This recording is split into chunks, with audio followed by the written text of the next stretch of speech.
Bumaligtad na. Ano kaya tatakbuhin nito sa 2028? Graduate na kasi ito eh. Last term na ni Benny Abante, ngayong term. Yun ang dahilan kung bakit hindi makauwi si Tatay Digong eh. Yun ang dahilan kung bakit nandoon si Tatay Digong sa ICC. At yun ang dahilan kung bakit hindi rin siya makauwi. For these reasons, the fair ground of appeal is rejected. Siya, bakit siya? Hindi niya tuturuan ng due process at pinatay niya. Yes. I can't help but remember people like Rene Sagisag who stood tall here in the Senate na kahit anong baho nung what's up mga kayon? Welcome back pa rin syempre dito lang sa Joe Malone TV para sa issue ng bayan ating pag-usapan. Sa katotohanan, boses ng masaaming pinapakinggan. Joe Malone TV, issue ng bayan, ating pag-usapan. Tunay na balita, walang kinakampihan. Sumasalamin sa katotohanan lamang para sa mamamayan. Totoo ang laban, hindi puro drama, di rin chismisan. Lahat ng tanong may klarong kasagutan. Kasama ka dito sa diskusyon, boses mo may halaga sa solusyon. Laging alerto, mapagmatsyag, truth ang hanap, di kami natitinag. Walang palusot, walang dayaan, tunay ang serbisyo, diretsong usapan. Joe Malone TV, issue ng bayan, ating pag-usapan. Tunay na balita, walang kinakampihan. Sumasalamin sa katotohanan lamang para sa mamamayan. Totoo ang laban, walang kulay, walang kampi. Na Balita, talakayan, katotohanan para sa bayan. Para sa bayan. Mega love shoutout sa lahat ng viewers natin, OFW ka man o dito sa Pilipinas, Luzon, Visayas, Mindanao. Maraming salamat on my part, Joe Malone TV, sa pagkanood, sa pagkikinig at pag-share ng video na to at pag-like. Huwag niyo rin kalimutan sana na paki-double check kung nakasubscribe na kayo. Kung hindi pa naman, paki-subscribe na lang. Target natin yung 500,000 na subscriber dito sa Joe Malone TV. At wag po kayong mag-alala, patuloy po natin pag-uusapan ng mga issue na yan. At syempre, patuloy din tayong magmamahal kay Tatay Digong. Yan ang topic natin for this day. Sa vlog na to, today is November 29, Saturday sa Pilipinas. Mega love shoutout po sa lahat ng viewers at audiences. Mga laging nagkikinig, laging nagpo-comment yan sa baba. Maraming salamat. Attendance check sa baba. Alam niyo na po yan mga kayon. Maraming salamat po. Meron po tayong mga backup na channel dyan when Tito Talks. We're talking about anything under the sun. Paki-subscribe na lang po when Tito Talks at pati na rin yung tito ng ina mo, Tito John, para doon sa mga pagkain na kung nami-miss niyo yung mga anything food related. Love language yun. Food ng Pinoy. Maniwala kayo sa hindi. Pagka-pagkain, magkakasundo. Di ba? Siyempre, yung solid Duterte updates natin. Backup channel din natin yan. May admin naman doon. May nag-upload doon. Kaya dire-diretso pa rin tayo. Okay, mga kayon. Umpisa na natin. Nakakalungkot man, pero tuloy. Wala. Tuloy ang laban. Tuloy. Mamaya magbibigay tayo ng reaction, pero panoorin muna natin yung mga ibang nagbibigay ng reaction prior doon sa decision ng ICC. Kung i-release nila yung interim release ni Tatay Digong. Kung halimbawa he is still fit, no? Sinasabi po naman ng Vice President he is fit at malusog po siya, bakit hindi po siya pwedeng humarap? Pero kung talagang mahina po siya at talagang meron po siyang sakit, mas maganda na tinamaigi po ng ICC ang mga bagay na ito. Parang pumayat si Abante, kayo, no? If ever, kung talagang hindi siya medically fit to testify. Open po ako sapagkat naniniwala po ako na na mas mahalaga yung kalusugan po ng tao, and I think that he could be able to face the allegations against him. Okay. Kung maganda po yung kaisipan niya at kung maganda yung kanyang pangangatawan. Kaya nga payag kayo na hindi pwede, hindi naman natin pwedeng pilitin yan. Kaya nga, payag kayo if ever na bigyan siya ng pagkakataon for interim release for humanitarian reason? Ba't parang ayaw mo? If meron pong dahilan talaga when it comes to humanitarian reason, why not? Why not? Okay. Bigyan Ano ho? natin siya In a third maganda. country or dito sa Pilipinas? Well, whatever the ICC would actually recommend. Di ba? Open Kung kayo. yan ay sa ibang bansa na magiging maganda ang kalagayan niya and he could be able to have a real good medical examination o sa Pilipinas, whatever it might be, payag po ako dyan as long as our former president is medically fit to face the allegations against him. Bumaligtad na. Ano kaya tatakbuhin na ito sa 2028? Graduate na kasi ito eh. Last term na ni Benny Abante, ngayong term hanggang 2028. Then graduate na siya. Ang matitira sa Maynila si Congressman Joel Chua na meron pang isang termino. So siya at saka sino ba 'yon? Si Benny Abante, graduate na 'yan. Si Congressman Joel Chua may isang termino pa. May isa pa eh. Isang congressman pa, nakakalimutan ko na. Okay. Grabe, no? Ano kaya tatakbuhin na ito? Medyo nag-iiba yung ihip ng utot, Nakakapanibago, Di ba? Medyo wala na akong naririnig kay Kong Benny Abante. Ngayon lang. Ba't kaya? Minsan uso din yung Yung Lilo. Yung bigla-bigla ka na tatahimik. Bigla-bigla kang lilitaw. Bigla-bigla kang mag-iingay. Tapos bigla ka rin tatahimik, di ba? Uso no? Pwede. Parang nagbabakasyon lang, no? Parang gano'n lang ang dating. Pero regardless, wala akong pakialam kasi dyan eh. Pero gusto ko lang i-insert eh. Kasi syempre, ano nangyayari, di ba? Dati, tapang-tapang nyo. Tapos ngayon, di ba? May makabuluhan naman yung sinasabi niya, pero napaka-ironic bakit ngayon lang. Nung kinuha si Tatay Digong ganun pa din naman yun. May mga maintenance nga yun. Hindi pa rin siya physically fit. Kumbaga, di ba? O medically fit dahil nga nagme-maintenance nga Tapos ngayon, nag-iingayan kayo. Nagsusulputan kayong parang kabuti. Di ba?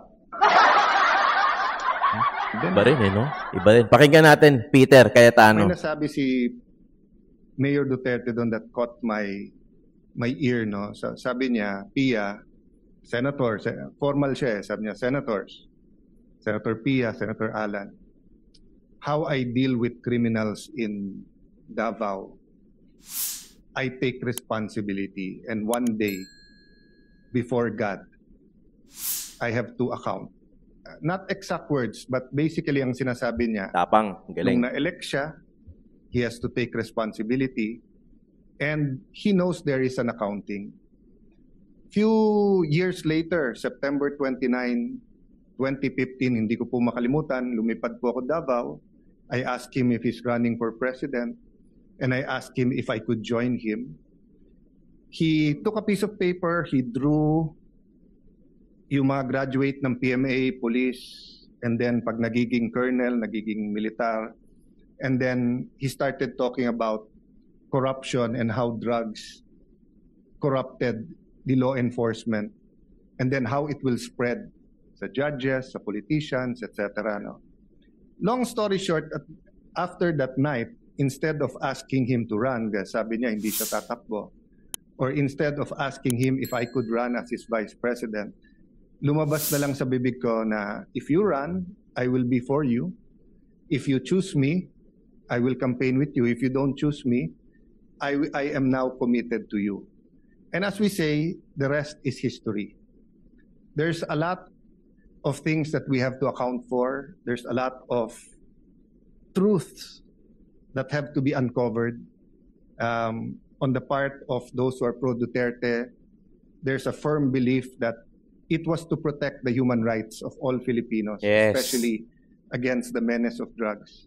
On the side of some human rights activists, tingin nila this is some deranged maniac who just wants to kill everyone. So, yun yung extremes.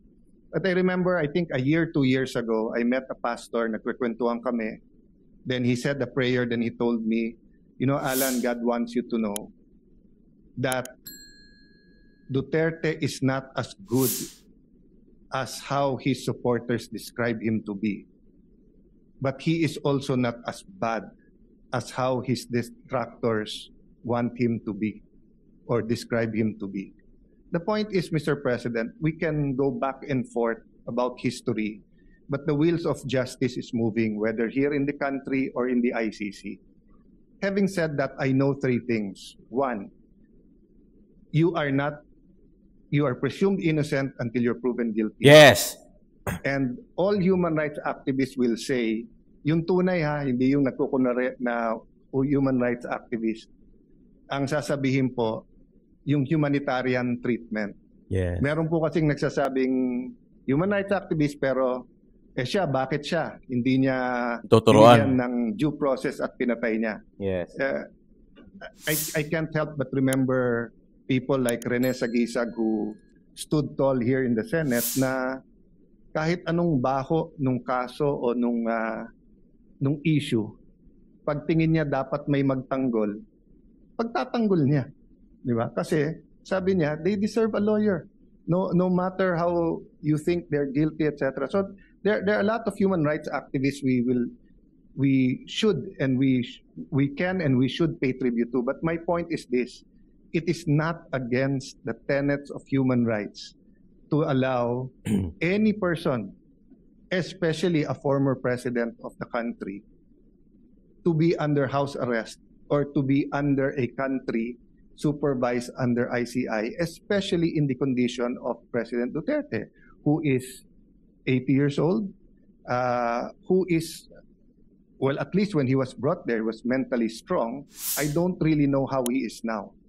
Pero, Mr. President, I mean, tayo, magkakasama tayo nung pandemic. You were Senate President, I was Speaker, Senate Majority Leader, was Majority Leader. Grabe po yung lungkot nung Ilang buwan yun. sa bahay, opisina ka lang. We were still holding office, pero can you imagine how President Duterte is coping now? Yes. So I'll oversimplify the resolution, and I know members of the Senate, especially the minority, will also speak. No, most of us here served with President Duterte, regardless whether we're always in agreement, disagreement with him. I wasn't always in agreement with him. No, but having said that, Mr. President, ang appeal lang po is humanitarian treatment, and ang appeal po is that we do it as a country. Yes. So first step ang Senate, but I'll use this podium to appeal to Malacanang, might disagree very much with the Dutertes now, with all his children or most of his children, with some of his grandchildren, with people who claim to be Duterte diehard supporters. But again, balik tayo sa humanitarian. Pag tinakpan natin yung pangalan o yung mukha niya, at ganun yung sitwasyon, Yes. tutulong ba tayo o hindi? Di ba? So, I was looking for something to read the other night. Nabuksan ko po yung isang libro saying, hindi bago nung sinabi ng Panginoon Jesucristo, love your enemies, pray for them, pray for people who prosecute you. Sabi sa Leviticus pa lang, nandun na yon. So I guess part of our struggle as a people is, how to deal with each other when we disagree politically. And again, hindi ko po binababa yung temperature. Human rights is important. All these issues should be threshed out, and it will be threshed out in the ICC. Di ba? May ICI ka na dito, may ICC ka doon. So, Redundant eh. but one thing we don't want to do, is to see the former president suffer as if it is a punishment when he has not been convicted. So, Mr. President, this is not only for him, but it is for us as a nation. I cannot imagine what the country will do if something, I don't want to say it, but if something happens with him in the detention center Yari at na. wala man tayong ginawa. Nako. So I'd like to thank you, Mr. President, the Majority Leader. I'd like to thank our colleagues that we took this up today, but I'd like to appeal to the palace na pag-aralan din nila. Just on that humanitarian. Huwag nyo nang pansinin lahat ng tumitira o nagsasabi sa inyo o sa politika. Ang punto dito, he's a citizen of our country, he's 80 years old, he needs medical attention, he needs his family, Yes. he needs people to talk to. So thank you for this opportunity, Mr. President, and may I defer naman to the majority leader who will also sponsor this measure. Thank you, Mr. Galing. Alam nyo, ako lang ba when Senator Peter Cayetano talks, parang meron kang take away lagi. Na parang meron kang matututunan lagi sa kanya. Klarong-klaro yung English niya, hindi mahirap intindihin, yung mga salitang ginagamit hindi malalim, mas madaling maintindihan at alam mo mas marami kang matututunan, mas lumalabas yung galing ni Peter Cayetano. Totoo. I don't know kung ako lang o nakikita niya, papansin niyo rin ba, paki-comment niya sa baba. Ganito, no?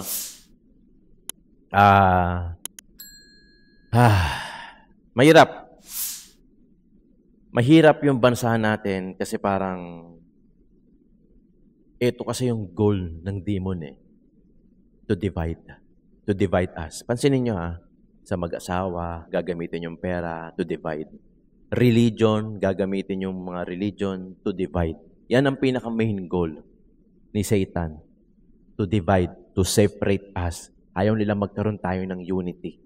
I-divide niya yung politics, yung kulay, i-divide niya yung marriages, i-divide niya yung friendship, i-divide niya yung religion, lahat.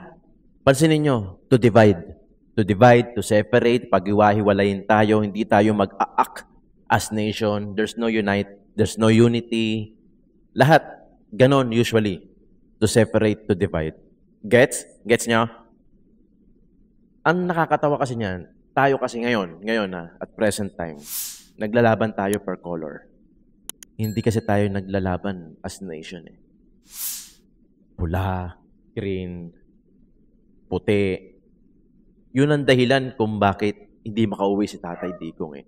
Yun ang dahilan kung bakit nandoon si Tatay Digong sa ICC. At yun ang dahilan kung bakit hindi rin siya makauwi. It all because of separation or yung division. Ganun eh. Nagtagumpay dyan yung si Satan na pag-iwahiwalayin nila tayo. Na-divide nila yung Pilipino na dapat as a nation na merong unity, ang nangyayari, nagkakaiwahiwalay. Anong root? Anong root na madalas natin sinasabi? Money. Yan. Totoo. Money.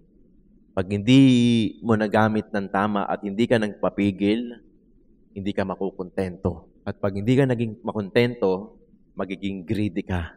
Just it like gaya nung nangyayari ngayon sa Pilipinas. Hindi na nakontento yung mga corrupt doon sa perang nakukuha nila. Let's say magkaroon sila ng isang deal na 25%. Makukontento ba sila? Hindi. Magkakaroon ulit ng project yan. Doon napapasok yung greediness. Magkakaroon ng project, kukuha ulit sila ng 25%, 20%. Tapos hindi makukontento. Isa pang project. May 25 naman ako dyan 20 naman ako dyan 15% naman ako dyan. Regardless, ika nga sabi ko nga di ba? At sabi rin sa Bible na 100 pesos versus 100 million, 100 billion, they are all same to the eyes of God. Pare-parehas lang kasalanan yan. Hindi mo pwedeng sabihin kay God na 100 pesos lang kinuha ko Ito nga si 100 parusahan mo yun. Hindi ganun Di ba? Money. Pera pa rin. Pag may nabasa ko paano mo maka-counter yung greed. Paano mo malalabanan yung greediness. Pag napapansin mong medyo greedy na ako, di ba? Medyo greed na ako. Paano mo? You pray, tapos maging kontento ka. Kung ano yung meron ka, maging grateful ka. Kung ano yung meron ka ngayon, wag yung kung anong meron ka, wag yung kung anong magiging meron ka bukas. Dahil yung bukas, hindi pa naman totoo di ba? Ngayon yung totoo, present. So, yun lang. Dapat we unite Dapat as long na mayroong kulay na ganyan, hindi matatapos yung laban. Hindi matatapos yung bangayan, hindi matatapos yung digmaan, hindi matatapos yung ganitong laban. Ito ata na pinaka-worst na naabutan ko Di ba? Hindi ko na kasi masyadong naabutan yung iba. O kung naabutan ko man yung iba, wala akong pakialam ng mga past president natin. Ngayon, medyo talagang naging eager ako eh. Naging nasubaybayan ko. Nakita ko na, putya, sobrang pangit. Sobrang pangit ng watak-watak. Parang pamilya lang yan, mga kayon. Parang pamilya lang yan. Pag ang pamilya mo, broken family ka, pwede pa naman eh. Magpa-function pa rin, pero hindi 100%. Pag kulang-kulang kayo, di ba? Hindi 100%. You have to admit, aminin man natin sa sarili natin o hindi. Mahirap mag-function pag hindi kompleto. Sa tropa, sa pamilya, sa tropa, pagka nag-outing kayo, kulang na isa, hindi nakasama yung iba. Ang hirap maging masaya 100%, di ba? Gets nyo yan? Gets nyo yan? Sa pamilya, ganun din. Di ba? Pagka may alitan, may samaan ng loob na tipong matagal na. Ganun din sa politics. O pagka hindi tayo nag-act as nation, walang mangyayari sa atin. Pagka lahat tayo leader, walang follower. Look at Singapore. May isang leader. Nagpa-function sila as one. Meron silang unity. Ang ganda tuloy ng country nila. Can you just imagine? Ang ganda ng bansa ng Pilipinas. Yung mga tourism na, ang hirap. Minsan, naisip ko kahit sa panaginip, parang hindi na ata magiging unite itong Pilipinas o yung gobyerno natin. Kasi lahat may mga kanya-kanyang pangarap eh. Lahat may mga kanya-kanyang solusyon. Lahat may mga kanya-kanyang, alam mo yun, kanya-kanyang gustong mangyari. Kaya parang ang hirap. Pero syempre, hindi natin kailangan mawalan ng pag-asa. Kasi yun lang ang pag-asa natin eh. Mag-unite tayo. Otherwise, wala mangyayari. Same lang. Uulit at uulit at uulit lang ito. Mamanahin at mamanahin lang ito ng gobyerno natin. Panoorin natin yung susunod. For these reasons, the third round of appeal is rejected.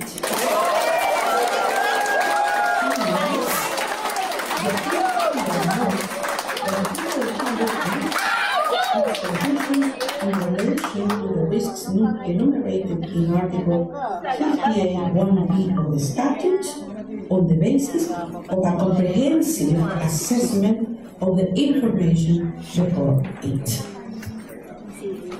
In the present case, having rejected the three grounds of appeal presented by the defense in the appeal brief, the appeals chambers unanimously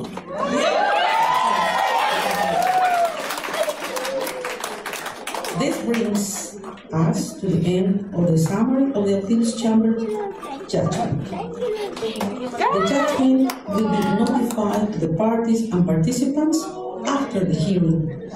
Translations of the summary will also be available in due course. I would like to thank the court reporters, interpreters, and other registry staff for their valuable assistance today in holding this hearing. Yan yung kahapon. Adjourned. Yung decision ng ICC. So ito yung mga pamilya.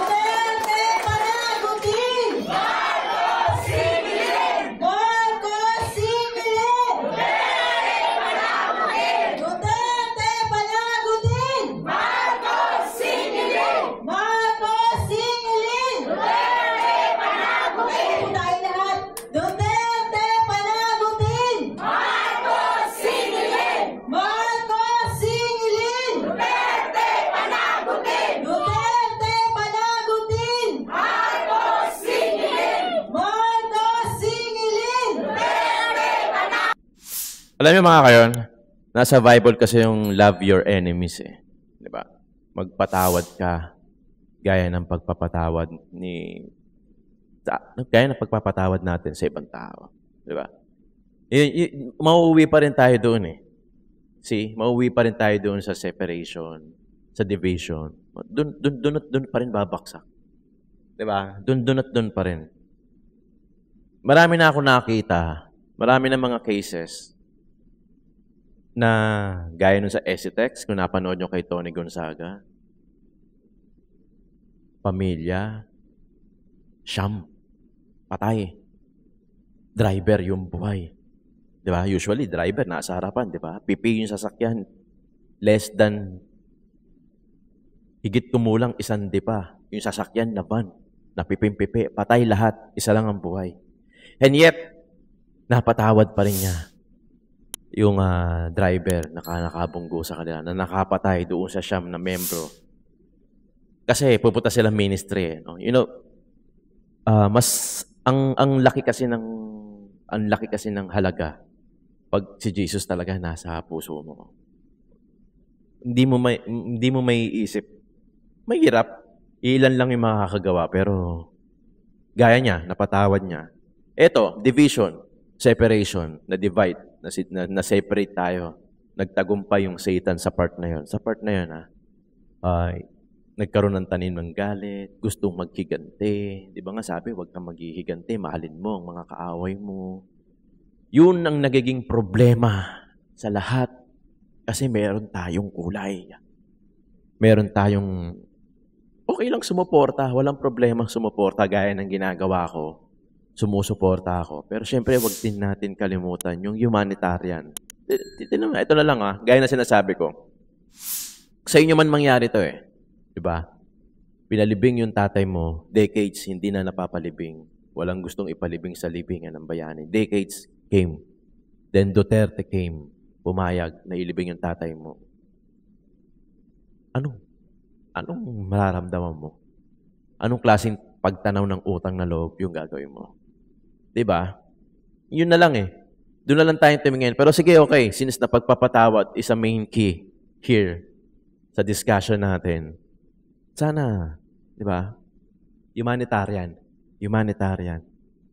Imagine niyo nung tama yung sinasabi ni Senator Peter Cayetano, imagine niyo na nung panahon ng COVID, nasa bahay lang tayo. Kung may trabaho ka, health workers ka, trabaho, bahay, trabaho, bahay. Can you just imagine how kung paano kalungkot ng mga panahon na yon compared to kung ano yung kinakaharap ni Tatay Tico ngayon? How many months na? Since March 11 hanggang ngayon magpapasko. Can you just imagine how stressful it is? Kung gaano kalungkot yung ganun. Alam na OFW to. Pero kagandahan sa OFW, matatawagan nila yung pamilya nila anytime. Ito, hindi. May oras lang ng dalaw. Gaano kalungkot yun? Hindi ba, ikaw bilang biktima, let's say biktima ng EJK, kompleto kayo ng family mo sa Pasko. Paano ka magiging masaya knowing na ang isa sa mga kapatid mo, we call it brothers and sisters, dito sa atin, di ba? Na hindi niya kapiling yung pamilya niya. Hindi naman si Tatay Digong yung pumatay doon sa mga sinasabi niyo. Di ba? At some point in time, I know, etong mga galit kay Tatay Digong, at some point, I know, minsan, bumilib din kayo kay Tatay Digong. Di ba? Bumilib din kayo. Aminin nyo man sa sarili nyo o hindi. At some point, bumilib din kayo. Di ba?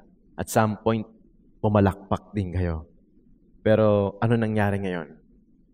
Nakain kayo ng sistema, napid yung isipan nyo ng mga maling sinasabi sa nakikita nyo sa mga social media platform. Kaya importante rin na kailangan ikaw bilang tao, kailangan may sarili kang desisyon. Hindi yung kaya kang maniobrahin ng mga post sa social media, sa mga video, sa mga napapanood, sa mga nakikita natin. Dapat you have your own capabilities na to search, to know the truth. Kung ano ba talaga yung nangyari. Hindi yung kung ano lang yung nakita natin at papaniwalaan natin. Diba? Siyempre, may mga taong magiging masaya Diba? Sa desisyon ng kahapon ng ICC. Tulad na lang nito. Ngayon na natuldukan na yung interim release na yan, sana ay wag na magpaasa ang leaders ng Duterte camp sa mga supporters nila. Di na makakalaya si Duterte bilang kabayaran sa libo-libong Pilipinong pinapatay niya. Comment nyo nga dyan kung ano masasabi nyo. Ayoko na kasing sumilip Kasi pagka sumilip pa ako, magkakaroon ulit ng division Magkakaroon ulit ng separation Ang gusto kong sugatan dito kailangan natin magpatawad. Kailangan natin tanggapin. Kailangan natin magpatawad. Kailangan natin ng unity. Otherwise, I tell you the truth, ikaw at ako, kakamatayan lang natin yung ganitong klaseng sistema. Kakamatayan lang natin. mamamatay tayo pare-parehas. Kaya kong sabihin ko ilang percent na ganito pa rin ang Pilipinas after natin mamatay. Hanggat wala yung unity na yan at hanggat wala yung division at hindi mawawala yung division at saka yung separation na yan. Kiko Barsaga, hindi talaga papayag si President Marcos na makauwi si Presidente Duterte. Plano talaga nila mamatay siya doon. Sana wag naman, di ba? Sana pahintulutan ng Panginoon na makauwi si Tatay Digong dito at kung mamamatay man siya, let's talk straightly, let's talk forward. Kung mamamatay man siya, sana dito sa Pilipinas. At sana walang gantihan. Sana unity pa din. Kasi ako naniniwala ako na si Tatay Digong ngayon, I'm sure, ang gusto niya magkaisa yung bayan. Yan naman yung legacy na gusto natin lahat eh. Yung ma-remember tayo ng tao. Actually, dapat nga hindi legacy. Sa totoo lang ako tatanong ngayon. May nabasa kasi ako sa book nun. Mahilig kasi ako magbasa. Nung college ako, sobrang hilig ko magbasa. Kaya lumabaw yung aking mata. Mahilig ako magbasa. Sinasabi niya, wala naman talagang legacy na dapat tayong iwanan dito sa Pilipinas eh. Kasi pag akyat naman natin doon, pag tinanong naman tayo, hindi naman niya tatanungin kung ano yung legacy na nagawa mo eh. Diba? Kung ano yung ginawa mo para sa kanya. That's the right question. Hindi yung anong legacy mo na iniwan mo sa tao. Ang makakaalala lang ng tao. Taong naiwan sa Pilipinas, sa mundo. Pero hindi niya tatanungin kasi doon sa taas, pag akyat natin, lahat tayo pantay-pantay. Hindi ka presidente, tao, lahat tayo. At tatanungin niya tayo kung anong ginawa mo para sa akin, para makilala ako ng tao. Hindi yung anong legacy na iwan mo, naging mabuti ka ba? Ilang batas ba na ipasa mo? Humanitarian pa rin. Di ba? Kung paano natin pinakilala si God sa tao, kung paano tayo nagtanim unconsciously ng mga seed sa mga tao para makilala natin si Jesus, ma-follow natin si Jesus. Pasensya na mga kayon, wala eh. Ito kasi yung dapat. Jesus kasi dapat yung intindihin natin. Lagi ko sinasabi to rito, pag ang tao natatakot sa Panginoon, masigurado matatakot din sa tao yan. Pero ang tao, pagka hindi na naniniwala o hindi na natatakot sa Diyos, nangyari na. Mas lalong hindi matatakot sa tao yan. Di ba? Isipin nyo na lang yung mga nangurap yung mga hindi na kontento sa pera. Kilala pa ba nila si Jesus? Kilala pa ba nila si God? Mukhang hindi. Di ba? Kasi hindi sila nakontento. Pero yet, kaya pa rin silang patawarin kung magre-repent sila. Di ba mga kayon? Grabe. Tingnan natin yung reaction nyo lang reaction ni Robin naging decision po Padilla. ng ICC na i-deny yung request or yung motion for interim release ng ni dating Pangulong Duterte. Malungkot siyempre kasi tagal kong inantay yun eh. Medyo nakatutok nga ako sa TV kanina eh. Kaya nga ako umalis sa plenary sandali. Bakit ako, nanood ako, nagantay ako. Pero nung nagbabasa na yung judge, sinasabi na niya yung mga merits, sabi ko sa aking lawyer, wala na to. Malungkot na to. Yun to. Malungkot, siyempre. Depressed. Malungkot, siyempre. Di ba? At the age of 80, siyempre malungkot. Makita mo yung tatay mo nasa ibang bansa. Dito na lang.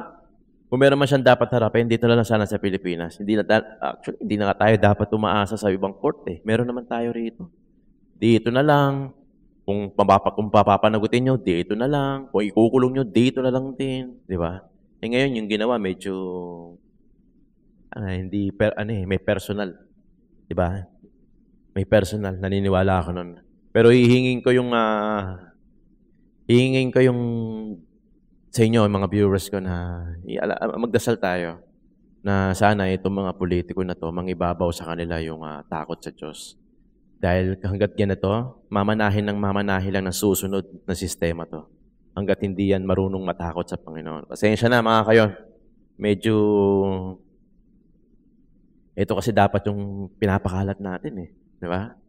Yung salita ng Panginoon. Hindi yung salita lang ng tao. Di ba? Pasensya na. Maraming salamat mga kayon. Issue ng bayan ating pag-usapan.